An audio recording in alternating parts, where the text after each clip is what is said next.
So my big question today, ladies and gentlemen, after another episode of Monday Night Raw, is nice and simple. What the flub is going to happen next? Because listen, this episode of Raw was totally fine. It was totally okay. I don't want to call it middle of the road, because that sounds massively disparaging. But coming out the other end, usually with WWE, you kind of get an idea what direction they're going in. And maybe it's just me. I am an absolute idiot. I'm a bald moron.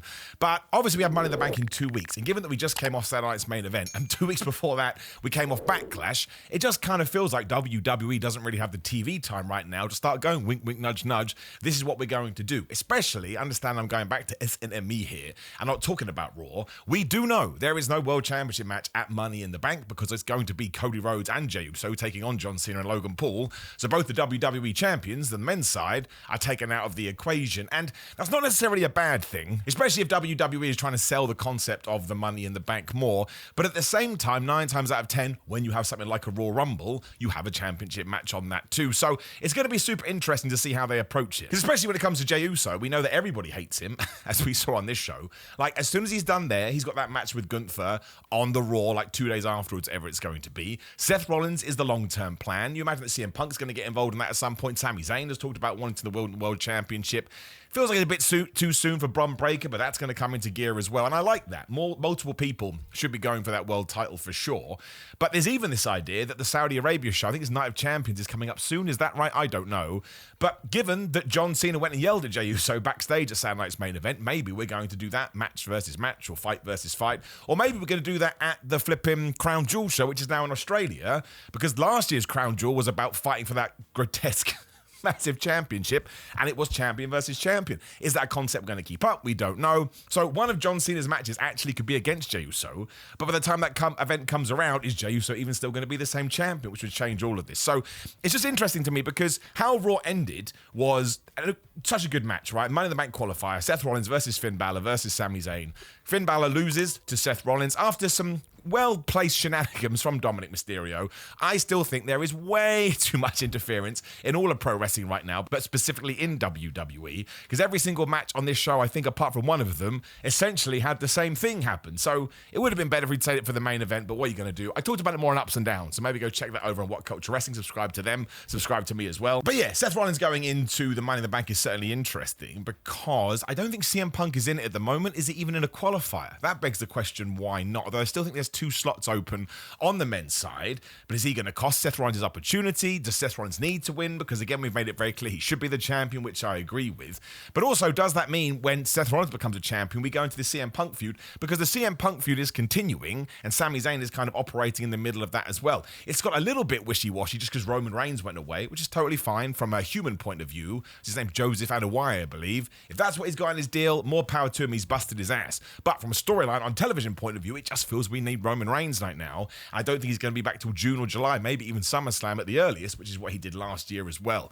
But yeah, I don't know what the future plans are. I do think SummerSlam's main event will be John Cena versus Cody Rhodes. I think Cody Rhodes will win the title back there because I'm repeating myself from other videos. You cannot risk going to Boston in John Cena's last appearance and having Cody Rhodes win the belt back there. He will be booed. Anyone will be booed. You be booed. I'll be booed. My nan would be booed. Who's the biggest babyface ever? Mick Foley. He'd be booed. Weird. Steve Austin probably wouldn't be booed. Anybody else, they would get booed. But that means that we are coming out of SummerSlam with a very different agenda, like who Cody Rhodes' opponent's going to be. What's Randy Orton going to do? I kind of think this episode of SmackDown is going to be huge, but at the same time, we're also hitting a big pause here because of the Logan Paul, John Cena, Cody Rhodes, Jey Uso tag match. I said this on my review. It's not for me. And of course, people came at me, oh, why don't you like Logan Paul? He's not my guy. You're allowed not to have a guy in pro wrestling. I'm just trying to focus on the product as I always do. Back in the day, for a while, Jeff Hardy wasn't my guy. Why not? I don't know. The one does, oh wait, no, Jeff Hardy's brilliant. That's just the way. That's the coolest thing about wrestling. Sometimes you gravitate towards people, sometimes you don't. It doesn't have to become a thing. I can't stand it. I'm going on my high horse now. But it's the worst thing about modern day wrestling fandom. You're not allowed to say, I don't like something just because. Oh, what does that mean? What have you guys got this guy? Nothing. It's just how I feel when I'm watching the TV. It doesn't take away from somebody's talent or anything like that. Let's get back on course here. Because the 3 guys we do know that are in the Money in the Bank, obviously, are Seth Rollins, Penta, Solo Sikoa, and LA Knight. night. Now, of those four, I think Seth Rollins would have to be the front runner, and again, he should win. But who else are we going to put in there? It feels like Punk should be in that match. But at the moment, we're only 2 weeks away. We've only got one more Raw, I think, until that happens, which is totally crazy. So we're just hitting fast forward a bit, and we're trying to obviously play catch-up here. We actually know more about that Triple A show, because Chad Gable was in the first Money in the Bank qualifier, which was the highlight of Raw, Penta versus He versus Dragon Lee. Chad Gable took the pin too, after Vikingo smacked him so hard in the face, he busted his nose or whatever. But he got a right beating in that match too, because there was that three-way spot where poor Chad Gable got dropped right on his head. But Penta beating Chad Gable did feel like something, because of course that feud must continue as well. And that was really good. I don't want to take anything away from that. And the women's one as well, because I don't want to forget, is Alexa Bliss. I've got it written up here. Roxanne Perez, Rhea Ripley, and Julia. And of course a couple more there. We've got that big match on Friday, which is what? Nia Jax versus Jade Cargill versus Naomi? I think that's correct. I think Naomi should win the Money in the Bank this year. But I just think when you look at the women's one, you could give it to Rhea, you could give it to Julia, right? You give it to anybody in there, and I think it would work. So, yeah, it's just funny to me that we have got to this point, and I'm not saying usually I'm a savant with this stuff, but I kind of go, I understand where we're going with this, and I have no idea. Take Becky Lynch versus Lyra Valkyria. Once again, they worked really well together, good promo off. Lyra's like, oh, that Becky, she thinks she's won, but she lost. Becky Lynch is like, I always win, because I'm fantastic. Now we know they're going to have a match at Money in the Bank, because Becky Lynch went and cried to management, and why they acquiesced to that, I do not know. But if Becky doesn't win, she's never allowed to challenge for the IC title again, as long as Lyra holds it. So she'll win it, and she'll win it by cheating, and that can then build to SummerSlam. Lyra Valkyria can win it back. Awesome. Great. Lyra Valkyria is massively benefiting from this, and she's holding her own with Becky Lynch, which just tells the audience, oh, you should probably care about Lyra Valkyria. So that's what I'm talking about. Whereas with the CM Punk Seth Rollins stuff, I would assume they're going to fight at SummerSlam, but I do not know. I would not bet my life on it, because that would be a really stupid thing to do. But I don't want to get taken away from that match too much. Like the Sami Zayn, Finn Balor, Seth Rollins thing was just exactly what you want to see. It sucks if you're a Finn Balor fan, because he loses all the time. But Sami Zayn also had that one, right? And it was Bron Breakker and Bronson Reed that pulled him up, and they beat him up. So do we have to go back to the tag team match? Is there something else we're going to do here? Are we just going to do Bron Breakker and Bronson Reed taking on Sami Zayn and CM Punk, because then Punk and Zayn can get the win back by pinning Bronson Reed? I really like the opening promo. It's a little bit standard, but nothing necessarily wrong with that. Not everything has to be sort of a home run. I think Bronson Reed needed to speak, but again, you can hold off on that. I also kind of thought Seth Rollins should be the guy to say, yeah, this guy whooped my ass, which is why we brought him in. And Paul Heyman did do all of that and put Bron Breakker over as like a future main eventer because a Terminator told him. It's like, have I smoked drugs? Is that what's happened here? It was totally surreal. But the group just works, right? But I kind of feel like, much like the Bloodline, and I guess CM Punk is going to be their guy, we kind of need to lean into something when you can sort of see the breadcrumbs that are planning out. But maybe I'm getting ahead of myself. Once again, I do think it's because events. There's no time to breathe.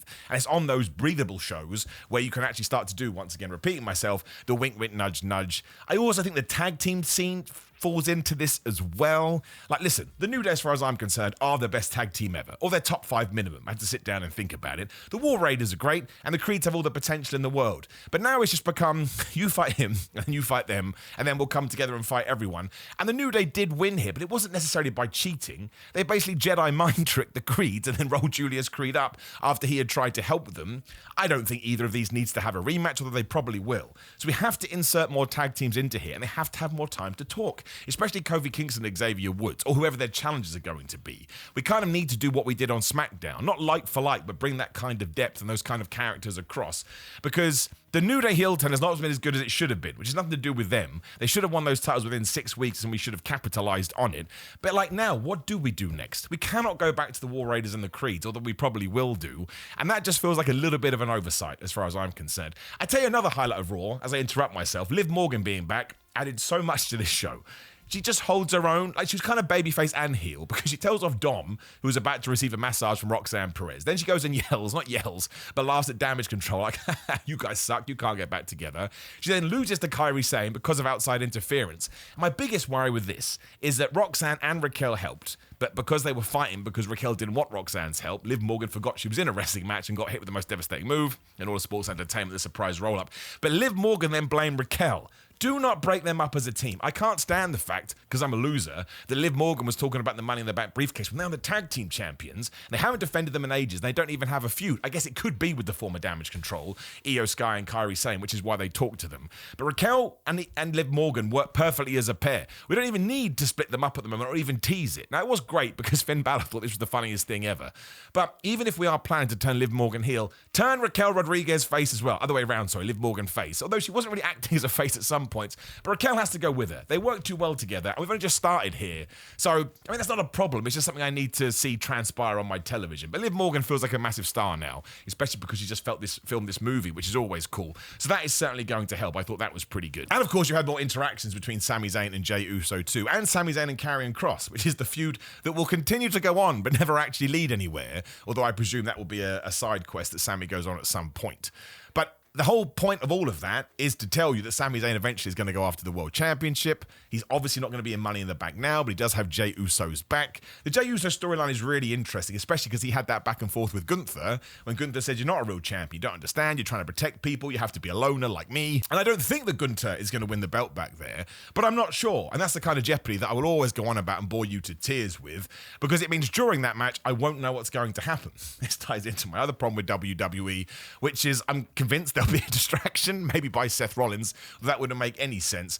But I'm happy to hang fire with that. A world title match on Raw is always going to be good, especially between two people I can totally believe in. But they work really well together as well. It's very much a Becky Lynch Lyra situation. Gunther and Jay, just be it through tenacity or be it through naturalism, which aren't words, they just have something which works as a program, and I'm happy to watch it. And really, I'm sure I missed a few bits, but again, that's where you check out ups and downs for my beat for beat review. We had a video for Rhea Ripley as well, promising she was going to win Money in the Bank.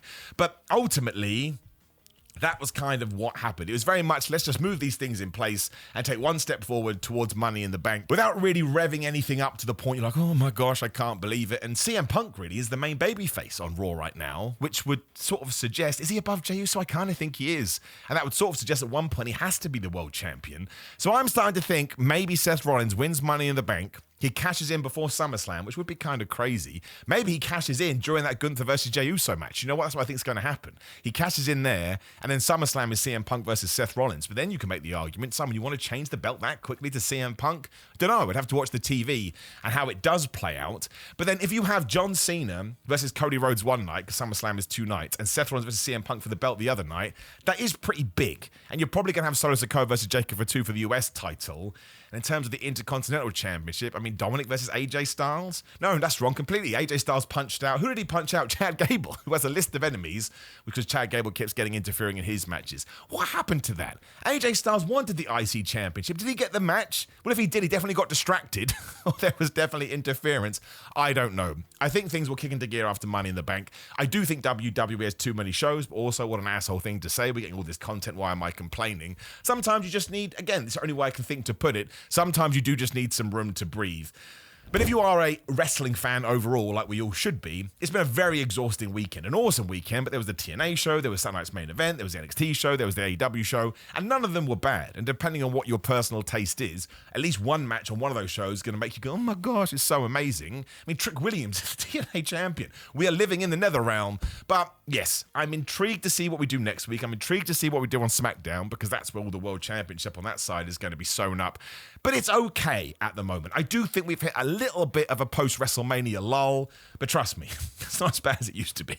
Some people are like, oh my God, it's the worst thing ever. Go watch 2019 WWE, as I often have to do because of my job, which I'm very blessed to do. But even I, the positive Pete, I'm happy to tell you this, it is utterly crap. Now, more importantly, I want to know from you, so make sure you drop me a comment down there. You can say whatever you want. It's cool. I'm happy to hear all opinions. Please do like the video, share the video, subscribe, click the notification bell, and my Saturday Night's Main Event review is on the screen right now. Otherwise, grillermind.com/Simon. Go there right now. There's a Memorial Day sale for a couple of days. Super cheap if you use the code Simon. They ships worldwide. I think if you're in the US and you spend a certain amount, it's quite cheap. You get free shipping too, so you should do that. Otherwise, patreon.com/Simon 316. The watch-alongs have begun. We did Hell in a Cell 1998, Undertaker versus Mankind. I'm about to film another one too, so I'll get that up this week. Otherwise, come say hello on social media, Simon 316. Come get a cameo, a personalized video. Just search for Simon Miller on there. Simon J. Miller on TikTok for football and wrestling and my own wrestling matches too. And then bigcartel.com and prowrestlingtees.com for my merchandise. That's it. There's not a lot to say about WWE programming. It's not a good thing. It's a bad thing. It just is a thing.